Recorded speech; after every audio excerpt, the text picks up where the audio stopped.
चलिए शुरू करते हैं। राजस्थान के प्राचीन सभ्यताएं। तो हमने इससे पहले कौन कौन सी सभ्यताएं देख ली थी? तो हमने देख ली थी जो पार्ट सेकंड था उसके अंदर हमने देखी थी आहट सभ्यता, ठीक है, और उसकी विशेषताएं। और फिर देखा था हमने गणेश्वर सभ्यता जो सीकर जिले के अंदर विकसित हुई थी। तो आज के हम वीडियो में जो देखेंगे वो देखेंगे नगरी सभ्यता और भागोर सभ्यता, ठीक है। तो सबसे पहले हम देखेंगे नगरी सभ्यता। तो हमारा प्रोसेस जो होगा वो वैसा ही रहेगा जैसे कि हमने पिछली वीडियो के अंदर किया कि पहले हम देखेंगे कि वो विकसित कौन से शहर, कौन से ज़िले में हुई, कौन से स्थान पर हुई, किस नदी के किनारे हुई और उसकी क्या विशेषता रही। तो ठीक है, तो उसी प्रकार हम देखेंगे। तो सबसे पहले हम देख रहे हैं कि नगरी सभ्यता। कौन सी सभ्यता? नगरी सभ्यता। कहाँ पर यह विकसित होती है? तो यह बेड़िस नदी के किनारे विकसित होती है और जो नगरी नामक स्थान है वहाँ पर ये विकसित होती है। और ये नगरी नामक स्थान कहाँ पर है? तो ये है चित्तौड़गढ़ के अंदर। कहाँ पर है? चित्तौड़गढ़ के अंदर। अब यहाँ के जो लोग थे वो वैष्णव और भागवत जो संप्रदाय हैं उसके अनुयायी थे। वैष्णव और भागवत संप्रदाय विष्णु भगवान को समर्पित है, ठीक है। तो यहाँ से विष्णु भगवान के कुछ साक्ष्य मिले हैं, ठीक है, मूर्तियों के साक्ष्य मिले हैं। और यहाँ के जो सिक्के थे उनके ऊपर लिखा था मध्यमिका निकाय सिवी जनपदस्य, ठीक है, ऐसा कुछ लेख उनके ऊपर हमें देखने को मिलता है। इसका जो प्राचीन नाम है नगरी सभ्यता का वो क्या था? मध्यमिका सिवी जनपद की जो राजधानी थी, तो इसका प्राचीन नाम अपन को मिलता है या तो नगरी या मध्यमिका, ठीक है। क्योंकि यहाँ से जो सिक्के मिले हैं अपन को उनके ऊपर मध्यमिका काय सिवी जनपद से लिखा हुआ है, तो मतलब ये सिवी जनपद की राजधानी हुआ करती थी। पाणिनि का जो ग्रंथ है अष्टाध्यायी, पाणिनि ने एक ग्रंथ लिखा है उसका नाम है अष्टाध्यायी, ठीक है। तो उसी के आधार पर कहा जाता है कि पाणिनि ने नगरी सभ्यता का उल्लेख अपने ग्रंथ के अंदर किया है, ठीक है। इसका जो उत्खनन होता है वो कौन करता है? तो इसका उत्खनन डॉक्टर डी.आर. भंडारकर द्वारा 1904 के अंदर किया जाता है सर्वप्रथम। तो यह आपको ध्यान रखना है कि सर्वप्रथम अगर उत्खनन नगरी सभ्यता का किया जाता है तो वो कब किया जाता है और किसके द्वारा किया जाता है? तो वो डॉक्टर डी.आर. भंडारकर द्वारा 1904 के अंदर किया जाता है। अब देख लेते हैं इसकी विशेषताएं। तो यहाँ से अपन को भागवत या जो वल्लभ संप्रदाय है या वैष्णव संप्रदाय है उसका मंदिर मिलता है। और ये जो मंदिर है वो संपूर्ण राजस्थान में, मतलब पूरे राजस्थान में वैष्णव संप्रदाय का सबसे प्राचीनतम मंदिर माना जाता है। तो ये आप ये इन्फॉर्मेशन जो है वो इम्पोर्टेंट हो जाती है क्योंकि नगरी सभ्यता के अंदर से जो वैष्णव संप्रदाय का मंदिर मिला है वो संपूर्ण राजस्थान के अंदर सब पे गौर कीजिए, इंडिया के अंदर नहीं, संपूर्ण राजस्थान में वैष्णव संप्रदाय का सबसे प्राचीनतम मंदिर माना जाता है। इसका जो निर्माण है, इस मंदिर का निर्माण 2वीं शताब्दी ईसा पूर्व में शुंग राजवंश द्वारा इसको बनवाया गया था, इसलिए इसको शुंगकालीन मंदिर के नाम से भी जाना जाता है। और इसकी खोज किसने की थी? तो डॉक्टर डी.आर. भंडारकर ने इसको खोजा था। तो ये 3 चीज़ें इस मंदिर के बारे में आपको ध्यान रखना है जो कि नगरी सभ्यता के अंदर है। कौन सा मंदिर है? वैष्णव संप्रदाय को समर्पित है और ये राजस्थान के अंदर सबसे प्राचीनतम मंदिर माना जाता है वैष्णव संप्रदाय का। मंदिरों में नहीं, सिर्फ वैष्णव संप्रदाय का सबसे प्राचीन मंदिर माना जाता है। 2वीं शताब्दी में शुंग वंश के शासकों द्वारा इस मंदिर का निर्माण किया गया है, इसलिए इसको शुंगकालीन मंदिर भी कहा जाता है। और डॉक्टर डी.आर. भंडारकर द्वारा इसे खोजा गया, ठीक है। तो ये आपको ध्यान रखना है। इस मंदिर के पास से 2 शिलालेख मिलते हैं। क्या मिलते हैं? और शिलालेख किसे कहते हैं? तो शिलालेख उसे कहते हैं जो शिलाओं पर जो लेख लिखा मिलता है तो उनको शिलालेख कहा जाता है, जिसके अंदर या तो किसी शासक की जानकारी होती है, शासक के समय की जानकारी होती है, या फिर शासक के द्वारा किए गए अच्छे कार्यों और उसके द्वारा किए गए कार्यों की एक लिस्ट वाइज जानकारी अपन को देखने को मिलती है, तो उसको लेख कहते हैं। तो सर्वप्रथम डॉक्टर डी.आर. भंडारकर द्वारा पढ़ा गया किसको? जो गोसुंडी शिलालेख है, ठीक है। 2 लेख मिलते हैं, एक तो गोसुंडी शिलालेख मिलता है और एक हाथीपाड़ा का शिलालेख मिलता है, ठीक है। तो आपसे ये पूछा जा सकता है कि जो गोसुंडी शिलालेख है और जो हाथीपाड़ा का शिलालेख है वो कौन सी सभ्यता, राजस्थान की कौन सी प्राचीन सभ्यता से मिलता है? तो वो नगरी सभ्यता के अंदर से मिलता है, ये आपको ध्यान रखना है। अब जो गोसुंडी शिलालेख है उसको सर्वप्रथम अगर किसी ने पढ़ा तो वो कौन थे? तो वो डॉक्टर डी.आर. भंडारकर थे, जिन्होंने नगरी सभ्यता का उत्खनन भी किया। राजस्थान का वैष्णव संप्रदाय का सबसे प्राचीनतम शिलालेख है ये, क्योंकि जब मंदिर ही सबसे प्राचीन था वैष्णव संप्रदाय का तो शिलालेख भी सबसे प्राचीनतम है, ठीक है। फिर है हाथीपाड़ा का शिलालेख। ये दोनों शिलालेख 1887 में खोजे गए, किसके द्वारा? श्यामल दास दत्तीवाड़िया द्वारा। तो ये आपको ध्यान रखना है, खोजे तो किसके द्वारा गए? श्यामल दास दत्तीवाड़िया द्वारा, ठीक है। और अगर पढ़ा जाता है तो वो किसके द्वारा पढ़ा जाता है, तो डॉक्टर D.R. भंडारकर के द्वारा पढ़ा जाता है। तो ये आपको ध्यान रखना है, ठीक है। तो ये उसी को मैंने थोड़ा सिंप्लीफाई करके लिखा है यहाँ पर, तो इन्फॉर्मेशन सेम ही है, बस सिंप्लीफाई करके मैंने लिखा है कि अगर सर्वप्रथम खोजकर्ता अगर 1887 के अंदर किसने खोजा गोसुंडी शिलालेख को, तो श्यामल दास ददीवाड़िया ने लिखा। और श्यामल दास ददीवाड़िया का एक महत्वपूर्ण ग्रंथ है, ठीक है, तो वो मुझे आप कमेंट बॉक्स में बताओगे कि श्यामल दास ददीवाड़िया द्वारा कौन सा ग्रंथ लिखा गया। सर्वप्रथम अगर गोसुंडी शिलालेख को पढ़ा जाता है तो वो किसके द्वारा पढ़ा जाता है, तो डॉक्टर D.R. भंडारकर के द्वारा वो पढ़ा जाता है। और राजस्थान में वैष्णव या भागवत संप्रदाय का प्राचीनतम शिलालेख अगर कहीं से मिलता है तो वो नगरी सभ्यता के अंदर से मिलता है, और उस शिलालेख का नाम क्या है, तो वो उस शिलालेख है गोसुंडी शिलालेख, ठीक है। तो ये आपको ध्यान रखना है जो अपन ने पढ़ा नगरी सभ्यता के बारे में। दूसरी सभ्यता है हमारी कौन सी, बागोर सभ्यता। कौन सी है, बागोर सभ्यता। तो बागोर जो सभ्यता है वो अपन को भीलवाड़ा के बागोर नामक स्थान से मिलती है, और ये कोठारी नदी के किनारे विकसित होती है। कौन सी नदी के किनारे विकसित होती है, तो ये भीलवाड़ा की कोठारी नदी के किनारे विकसित होती है, ठीक है। भीलवाड़ा में बागोर नामक स्थान पर ये अपन को देखने को मिलती है, ठीक है। इसके जो उत्खनन करता है, उत्खनन करता मतलब जैसे मान लो ये कोई साइट है, ठीक है, तो इसको धीरे धीरे धीरे धीरे धीरे धीरे मतलब जो छोटे औजार होते हैं उससे इसको खोदा जाता है, ठीक है। और यहाँ से जो मिलने वाले जो साक्ष्य होते हैं, ठीक है, अवशेष होते हैं, उनके आधार पर किसी सभ्यता की जो विशेषता है उनके बारे में पता लगाया जाता है, कालखंड के बारे में पता लगाया जाता है, और यहाँ पर किस प्रकार का सामाजिक परिवेश रहा होगा, सभी प्रकार की जो सारी विशेषता हैं वो इनके आधार पर ही, मिले साक्ष्यों के आधार पर ही निर्धारित की जाती है। तो इसलिए उत्खनन इंपॉर्टेंट है।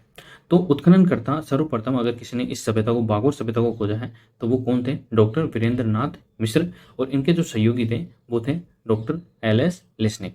तो ये आपको ध्यान रखना है कि बागोर सभ्यता को अगर किसी ने सर्वप्रथम खोजा तो वो कौन थे, डॉक्टर वीरेंद्र नाथ मिश्र, और इनके जो सहयोगी थे वो कौन थे, डॉक्टर L.S. लेस्निक। आहट सभ्यता के समान ही यहाँ पर अवशेषों की प्राप्ति होती है। आहट सभ्यता हमने देखा था, ठीक है। तो आप मुझे बताइए कि आहट सभ्यता कौन से जिले के अंदर है और ये किस नदी के किनारे विकसित होती है, ये मुझे आप कमेंट बॉक्स में बताइए। अब सबसे इंपॉर्टेंट इन्फॉर्मेशन बागोर सभ्यता के अंदर ये है कि यहाँ से महासतियों के टीला प्राप्त होता है, महासतियों का टीला। तो बागोर सभ्यता के बारे में यहाँ से जानकारी मिलती है, और यह बागोर सभ्यता का पुरातत्व स्थल है, मतलब सबसे प्राचीन अगर स्थल है तो वो है महासतियों का टीला, जहाँ से बागोर सभ्यता की जो प्रमाणिक जानकारी यहाँ से अपन को देखने को मिलती है। फिर है राजस्थान में कृषि और पशुपालन के अगर साक्ष्य मिलते हैं सबसे प्राचीनतम, तो वो बागोर सभ्यता से ही मिलते हैं, ठीक है। तो यह आपको ध्यान रखना है कि बागोर सभ्यता से कृषि और पशुपालन के जो साक्ष्य मिलते हैं राजस्थान में वो कहाँ से मिलते हैं, बागोर सभ्यता से अंदर मिलते हैं। यहाँ के जो उपकरण और अवशेष हैं वो मध्य पाषाण काल के प्राप्त हुए। कौन से, मध्य पाषाण काल के, मतलब मध्य पाषाण काल का तात्पर्य यहाँ पर यह है कि जो उपकरण थे वो थोड़े छोटे और थोड़े धारदार बनने लग गए थे मध्य पाषाण में। पत्थरों से अपने औजार और शस्त्रों का निर्माण करते थे, कौन करते थे, बागोर सभ्यता वासी। इसलिए इसे आदिम संस्कृति का संग्रहालय भी कहा जाता है। किसे कहा जाता है, बागोर सभ्यता को।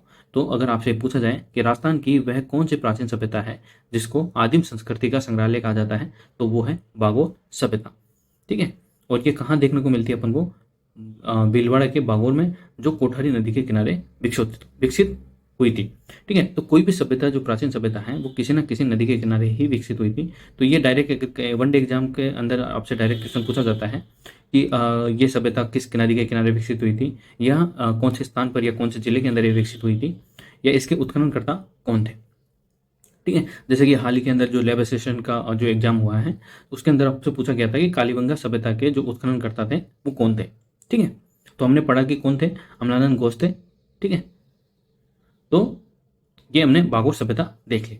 अब नेक्स्ट सभ्यता क्या है अपनी, तो नेक्स्ट है रेड सभ्यता। कौन सी है, रेड सभ्यता।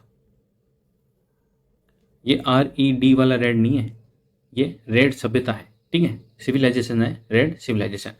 तो ये टोंक के अंदर एक स्थान है रेड नामक, ठीक है। वहां पर ये नदी ये सभ्यता देखने को अपन को मिलती है, और ये डील नदी के किनारे देखने को मिलती है। तो यहाँ से आप याद रख सकते हैं, रेड में डे आता है तो डे से डील नदी किनारे, ठीक है। तो ये आपको अच्छे से याद हो जाएगा। जो रेड सभ्यता है वो टोंक के अंदर देखने को मिलती है और वो डील नदी के किनारे देखने को मिलती है। इसके जो उत्खनन करता है वो है दयाराम साहनी और केदारनाथपुरी। कौन है? दयाराम साहनी और केदारनाथपुरी इसके उत्खनन करता है। अब ये सभ्यता इंपॉर्टेंट क्यों है? क्योंकि यहाँ से मालव गणराज्य के सिक्के मिले हैं। कौन से गणराज्य के? मालव गणराज्य के, जो कि 16 महाजनपदों में से एक था। ठीक है। चांदी की आहत मुद्राएं यानी कि पंचमार्क मुद्राओं की प्राप्ति हुई है। मतलब अगर कहीं भी आपसे पंचमार्क पूछे जाए, पंचमार्क मुद्राएं पूछे जाए या फिर आहत मुद्राएं पूछी जाए, तो आपको बिना सोचे समझे चांदी का ही दिमाग में, चांदी की ही धातु मतलब चांदी से निर्मित मुद्रा ही दिमाग में लानी है, क्योंकि पंचमार्क और आहत मुद्राएं उनको ही कहा जाता है जो चांदी से निर्मित होती है। ठीक है। और लोहे सामग्री की भी प्राप्ति होती है। ठीक है। तो यहाँ से 3 विशेषताएं ये हैं कि एक तो ये मालव गणराज्य के सिक्के मिले हैं, दूसरा ये है कि चांदी की आहत मुद्राएं या पंचमार्क मुद्राएं की प्राप्ति हुई है, और तीसरा ये कि यहाँ से लोहे जो सामग्री है वो प्राप्त हुई है। ठीक है। तो ये इंपॉर्टेंट है, ये आपको ध्यान रखना है। फिर नेक्स्ट क्या है? नेक्स्ट ये है कि एशिया में सर्वाधिक सिक्के पंचमार्क सिक्के यानी कि चांदी से निर्मित जो सिक्के हैं, पंचमार्क सिक्के हैं, आहत मुद्राएं हैं, उसका भंडार अगर कहीं मिला है तो वो है रेड सभ्यता, जहां पर एक स्थान पर सर्वाधिक चांदी के पंचमार्क सिक्कों की प्राप्ति हुई है और उनकी संख्या है लगभग 3075। मतलब लगभग 3075 सिक्के एक स्थान पर मिले हैं। तो वो कौन सी सभ्यता है? रेड सभ्यता है, जो एशिया मतलब पूरा एशिया के अंदर, चाइना आ गया, रशिया आ गया, ठीक है, इंडिया और सारा मतलब सब कुछ आ गया उसके अंदर, एशिया के अंदर। तो उसके अंदर अगर सर्वाधिक पंचमार्क सिक्के अगर कहीं पे मिले हैं तो राजस्थान की रेड सभ्यता से मिले हैं, जो कि टोंक में डील नदी के किनारे विकसित हुई है। कितने मिले हैं? 3075। इसलिए रेड सभ्यता को भारत या राजस्थान का टाटा नगर भी कहा गया है। तो आपसे डायरेक्ट क्वेश्चन पूछा जा सकता है, ठीक है, कि वह कौन सी सभ्यता है जिसको भारत या राजस्थान का टाटा नगर की संज्ञा दी जाती है? तो वो है रेड सभ्यता। यहाँ पर बंदर के समान यानी कि जो मंकी होता है उसके समान बर्तन देखने को मिले हैं। बर्तन, ठीक है, बर्तन देखने को मिले हैं। मणि मूर्तियां पर मथुरा कला की छाप देखने को मिली है। ठीक है, मथुरा कला की छाप देखने को मिलती है। मणि मूर्तियां किन्हें कहते हैं? जो छोटी छोटी मूर्तियां बनाई जाती है उनको मणि मूर्तियां कहते हैं। आलीशान इमारतों के अवशेष मिले हैं। आलीशान इमारतें जैसे कि आप अभी आधुनिक काल के अंदर जो अपनी वर्तमान काल चल रहा है उसके अंदर जैसे हाई राइज बिल्डिंग हो गई, ठीक है, उनके अंदर विशेष सुख सुविधाएं हैं। तो उसी प्रकार की उस जमाने के अकॉर्डिंग आलीशान इमारतों के अवशेष मिलते हैं जिसके अंदर सभी प्रकार की सुविधाएं मौजूद थी। वो अपन को कहाँ देखने को मिलती हैं? तो वो रेड सभ्यता के अंदर देखने को मिलती है। हवन सिक्कों पर यूनानी शासक अपोलोडोटस का एक खंडित सिक्का भी प्राप्त हुआ है। तो यहाँ से जो सिक्का मिला है तो उसे अनुमान ये लगाया जा सकता है कि यूनान से व्यापारिक संबंध थे, ठीक है, या फिर व्यापारिक संबंध ना भी हो तो वहां से आवाजाही होती थी, मतलब ट्रांसपोर्टेशन होता था। तो जो हवन सिक्का है वहां से यूनानी शासक अपोलोडोटस का एक खंडित सिक्का भी देखने को मिला है। ठीक है, तो ये हमने देखी रेड सभ्यता। अब रेड सभ्यता के बाद कौन सी सभ्यता है? तो वो है रंग महल सभ्यता। ठीक है, इसके बारे में हम देखेंगे। तो जो रंग महल सभ्यता है उसका जो कालखंड है वो है 1000 ईसा पूर्व से 300 ईस्वी। ठीक है, तो हम ईसा पूर्व से अब ईस्वी में प्रवेश करते हैं। कौन सी सभ्यता के साथ? रंग महल सभ्यता के साथ, जो कि हनुमानगढ़ जिले के अंदर विकसित होती है। ठीक है, कौन से जिले के अंदर? हनुमानगढ़ जिले के अंदर। और ये कौन सी नदी के किनारे विकसित होती है? तो ये सरस्वती नदी या घग्गर नदी के किनारे विकसित होती है। तो यह आपको ध्यान रखना है। सैंधवकालीन सभ्यता के अवशेष यहाँ से मिलते हैं। कुषाणकालीन सभ्यता के भी अवशेष मिलते हैं और पूर्व गुप्तकालीन सभ्यता के अवशेष भी यहाँ से मिले हैं।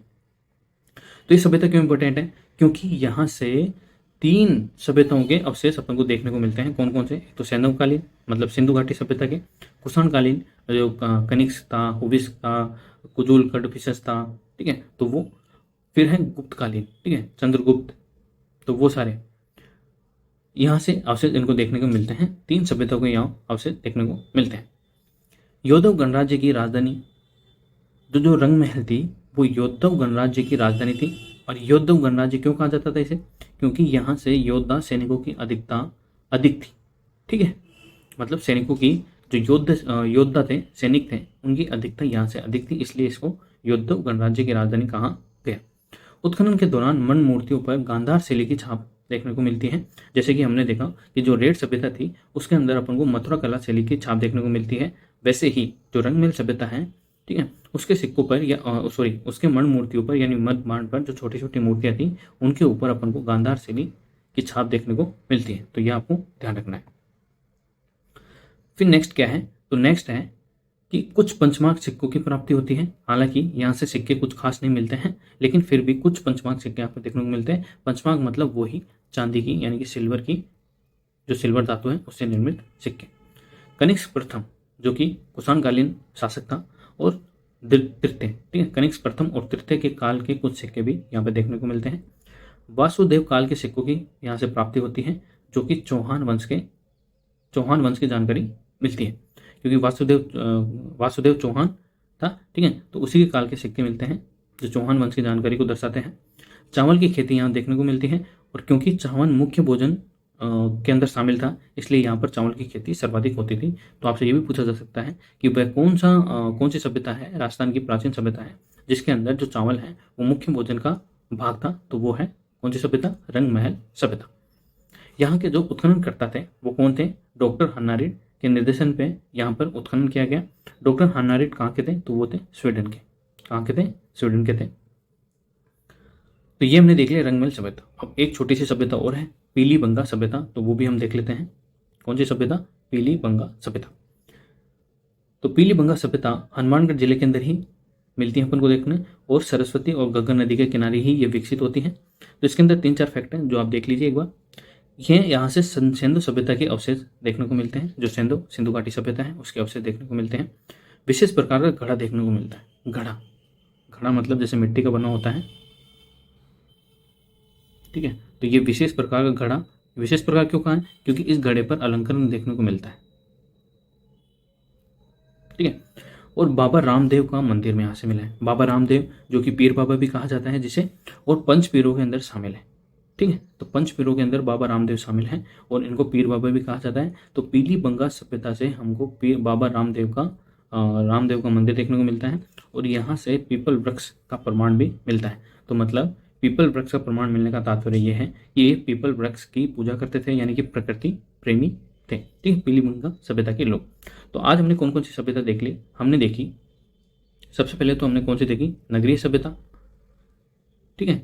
फिर देखी हमने बागोर सभ्यता और रेड सभ्यता, रंगमहल सभ्यता और पीलीबंगा सभ्यता। तो ये प्रमुख 5 सभ्यताएं हमने आज देख ली है पार्ट 3 के अंदर।